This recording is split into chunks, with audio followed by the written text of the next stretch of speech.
At నూనె గుడ్ల వాళ్ళందరూ ఇంట్లోకి వచ్చేస్తున్నారేంటి? ఎవరయ్యా నువ్వు? ఎవరా? అర్రే అర్రెర్రెర్రె నోరు సంభాళించుకోండి. ఈ ఇంట్లో ఉన్న భూతాలను తరమడానికి వచ్చిన భూతాల బొగత. ఏమనుకోకు, ఎట్టకారం కాదు వాళ్ళు ఎర్రితను. ఎవరైతే భూతాలు గీతాలు అంటాడేంటి? ఇదిగో అల్లుడు, ఆ చిన్న శవం వెళ్తా వదిలేసిన ఎయ్యికి పైగా భూతాలు ఇంటి దూలాలు నట్టుగా వెళ్లాడుతున్నాయంట. వాటిని నేరించేయడానికి ఈ నట్టుకొచ్చాను. ఏయ్, ముందు అతని ఇక్కడి నుంచి పంపించాయి. సద్దు, అన్ని వికృత గణాలు భూతాలు చండంగా ఉన్నాయి. మొత్తం ఇల్లు బలి కోరుతున్నాయి. విను.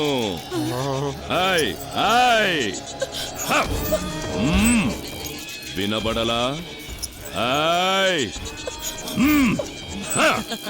వినబడలేదా ఘోష? అవును. ఈ ఒక్క రోజుకి నా మాట వినండి. మీరు ఎక్కడికి వెళ్ళొద్దు. ఈ ఒక్క రోజు గడిస్తే చాలు. దయచేసి నా మాట వినండి. ఏంటి నీ గోల? మళ్ళీ మొదలు పెట్టావా? ఎవరి మాట వినొద్దంటావేంటి? నీ మాట వినాలా? నువ్వు వద్దని చెప్పావు కాబట్టి అతని మాట వింటాను.